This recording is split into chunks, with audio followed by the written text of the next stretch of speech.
on parle de Macky Sall maintenant. ndax dafa génne livre tey d'ailleurs. L'Afrique au cœur. la ñu sori pourquoi il a décidé de parler de l'Afrique maintenant. Mais il avait déjà parlé du Sénégal xam nga Macky Sall il était méthodique. Le premier livre c'était le Sénégal au cœur. Maintenant c'est l'Afrique au cœur. Et puis pendant les 12 ans qu'il a fait au Sénégal, il a été président de l'Union africaine, il a fait beaucoup de choses dans le monde. Et puis c'est une somme de toute cette expérience-là qu'il met dans ce livre, l'Afrique au cœur. Et puis l'Afrique au cœur, ce qui est intéressant pour lui et pour le continent, il invite Africains ñu jóge devant le mur des lamentations. Le mur des lamentations, jooytu comme les souverainistes là, ce que font les gens là. Oui, mais ça Pastef le fait très bien. Lan jooytu. Oui. Non mais Macky Sall loolu la wax waaw mais Macky Sall dafa wax nañ quitter le mur des lamentations bàyyi jooytu parce qu'on a un continent qui a un immense potentiel et je suis d'accord avec lui. Tout le monde sait que l'Afrique est le berceau de l'humanité et l'Afrique est l'avenir du monde.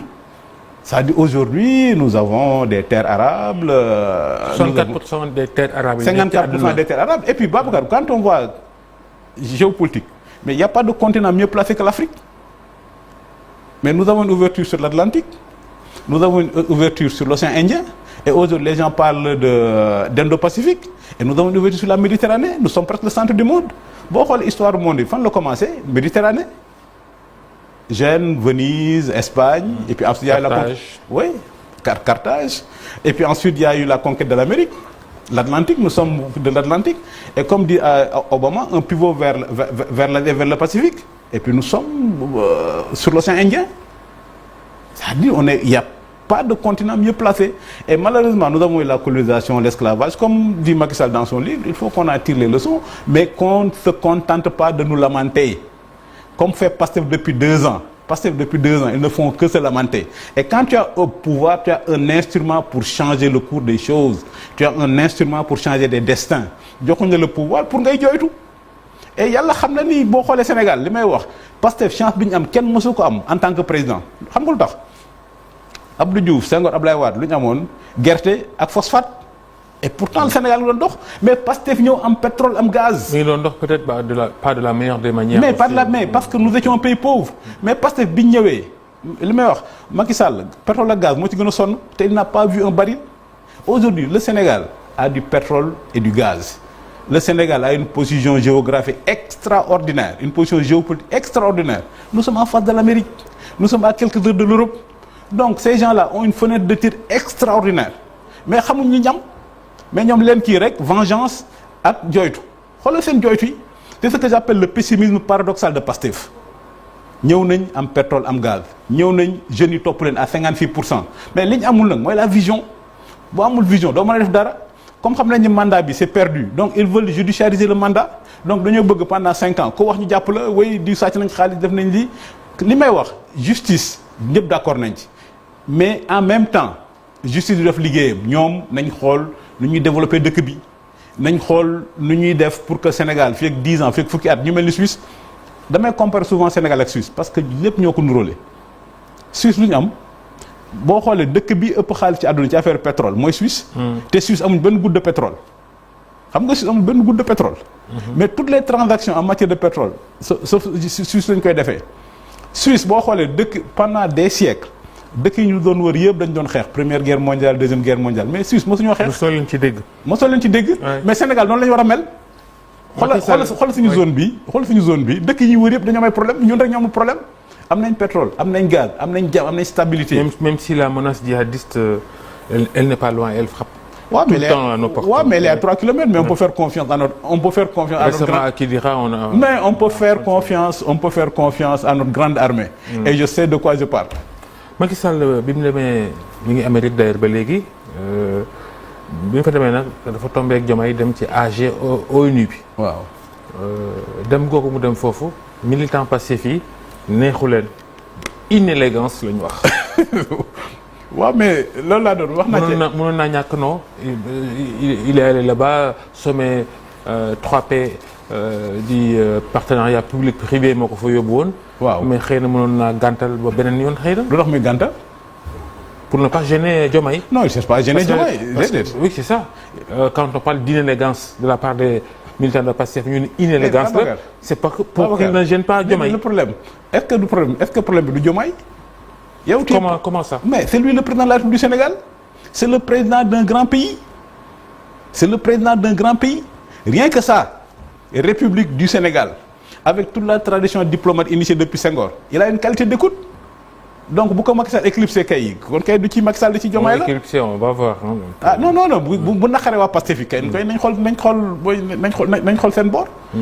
Ça dit que pour moi c'est une bonne chose pour l'image du Sénégal, pour le truc du Sénégal, qu'il y ait un Sénégalais qui soit au cœur des questions des questions mondiales. Pour moi ça gêne pas. Mais par contre sur la Palestine. Je parle sous le contrôle de mon ami Bakary Samb. Et ça c'est une fierté aussi. Le Timbuktu Institute. Am na temps ñu nekk Tanger, Saïd Aberakat, c'était yàlla na ko yàlla yërëm moom moo doon négocier, c'était presque le bras droit d'Arafat en matière de négociation. Dafa wax ni ci àdduna bi yëpp arab yeeg jullit yeeg yëpp boo leen boole Sénégal rek moom lañ mënta jox ay leçons en matière de soutien à la Palestine. Il a dit le soutien du Sénégal pour la Palestine est la seule constance. Il y a un comité que le Sénégal dirige voilà, depuis 50 ans. Un comité aux Nations Unies que le Sénégal dirige depuis 50 ans. Oui, depuis 50 ans. Ouais. Donc voilà, moi le truc des droits inaliénables du peuple palestinien. C'est ça.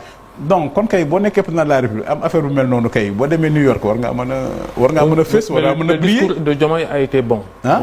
On est d'accord. Le discours de Diomaye a été bon sur la Palestine. Sur la Palestine, oui. Ouais. Sur la Palestine, comme je dis, c'est l'écosystème de la diplomatie au Sénégal. Ça veut dire que bon, nos diplomates, depuis presque 50 ans, sur la Palestine, finalement, Saïd Aberakat wax loolu, ça veut dire que c'est une fierté pour le Sénégal. Ouais. On va finir ndax ci livre la ñu waxoon Macky Sall l'Afrique au cœur. yi nga fi bindoon bu yàggul dara ñaari livre nga génne woon. Waaw. Les intellectuels sénégalais dans la marche vers la première alternance. ak beneen bi la démocratie de Sisyphe. Au Sénégal waaw loolu waxoon nañ ci RFM matin. waaw. yaa ngi waajal. non troisième baa ngi ñëw dina génn en janvier. Ça s'appelle comment? Le temps ne chôme pas. Et ça s'adresse à qui? Non, mais ça s'adresse au Sénégal, ça s'adresse au monde. Le temps ne chôme pas. li ma jox idée bi mooy c'est pas destiné à non mais mooy président de la République bi ñu ko falee le 3 à la suite d'une alternance exemplaire nga génn prison 10 jours après ñu fal la nga ñëw palais lépp di dox nga def premier discours en disant oui les assises de la justice. Le temps ne chôme pas. Le Sénégal n'a pas un problème de justice. Le Sénégal n'a pas un problème institutionnel. Le Sénégal n'a pas un problème constitutionnel. Le Sénégal a un problème économique. Et c'est pourquoi damay wax parce qu'ils n'ont pas le sens de l'histoire. ñoom li leen waroon mooy ñëw accélérer xool ñun nu ñuy dabee Côte d'Ivoire mais pas ñàkk 20 mois ba Guinée dab ñu. Mais il y a votre passif aussi. Ça mérite pas d'être.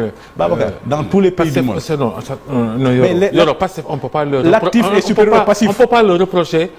xool yéen seen yorin xam nga ça aussi. mais quand même Babacar pendant combien de temps la ñuy xool c'est-à-dire ñoom li ñuy wax kenn terew leen ñu xool mais pour wax ko ci nasaraan concomitamment ñuy xool mais nañ dawal économie mais donc est-ce que ñoom dañuy jël 5 ans pour xool mais depuis 20 mois ñi ngi xool c'est quoi le résultat Babacar depuis 20 mois ñi ngi xool c'est quoi le résultat aucune condamnation définitive depuis 20 mois est-ce que dañuy xool pendant 60 mois et c'est pourquoi je dis le temps ne chôme pas. Le temps ne chôme pas. On entend ce livre-là avec impatience. nga ni janvier 2026. Ouais, janvier 2026. Et c'est ce que j'appelle les douceurs de l'opposition. Tu as le temps d'être essayiste, de réfléchir et de dire que. Et puis il faut Sénégalais xam loolu. C'est pourquoi je condamne fermement la transhumance. La transhumance est une ignominie. Quand les Sénégalais t'envoient dans l'opposition, c'est une chose très claire. On te dit demal nga nekk dans l'opposition. Il y en a de moins en moins. Nga réfléchir. Il y en a de moins en moins avec Pastef. Il y a moins de transhumance. Xam nga c'est pas une question de principe hein. Les gens n'y vont pas non pas parce que c'est des questions de principe. Les gens n'y vont pas parce que xam nañ duñ fi yàgg mais duñ fi yàgg mais nañ fi yàq lu bari. jërëjëf Yoro Dia. jërëjëf Babacar. Analyste essayiste ancien ministre yoroon nga communication palais présidentiel su Macky Sall ñu leen di gërëm mbokk yi bu baax di leen ñaanal. Pananum jàmm seen émission Faram Facce àllarba incha allah gërëm Pierre da Silva ci machine bi ak ñi mu àndaloon ba àllarba incha allah kon. jërëjëf.